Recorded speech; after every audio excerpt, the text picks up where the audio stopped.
কৌশল কী হবে। আপনারা ইতিমধ্যেই জানেন যে গণসংহতি আন্দোলন 2015 সালে যখন তৃতীয় জাতীয় সম্মেলনে আমরা আমাদের রাজনৈতিক দল হিসেবে ঘোষণা করি নিজেদের, তখন আমরা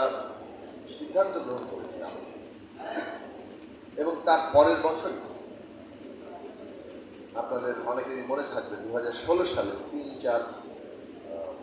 মানে নভেম্বরের প্রথম সপ্তাহে, ইনফ্যাক্ট 15 সালে ছিল 3-4-5 নভেম্বর, আর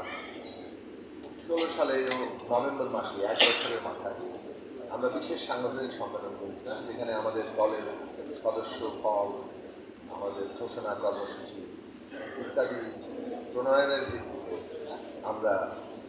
নতুন করে সদস্য করেছি, কাঠামো তৈরি করেছি, প্রতিনিধি নির্বাচন করেছি। কেননা এর আগে গণসংহতির কাঠামোটা সেরকম ছিল না, ছিল সেটা সংগঠনগুলোর একটা মঞ্চ,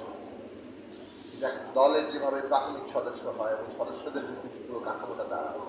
সেইটা 2015 সালের নভেম্বরের পরে শুরু হয়েছে এবং 1 বছরের মাথায় এসে আমরা বিশেষ সাংগঠনিক সম্মেলন করে আমাদের প্রথম কেন্দ্রীয় কমিটি গঠন করি এবং তদনুযায়ী অন্যান্য কমিটি, তার মধ্য দিয়ে যতটুকু সাংগঠনিক ব্যবস্থাপনার বাস্তবতা আমাদের আছে সেটি চলছে। সেইখানেই আমরা সিদ্ধান্ত নিয়েছিলাম যে আমরা নির্বাচনে অংশগ্রহণ করব। আপনারা সবাই জানেন যে 2015 সালে এপ্রিল মাসে ঢাকার উত্তরের নির্বাচনে গণসংহতি আন্দোলনের পক্ষ থেকে আমি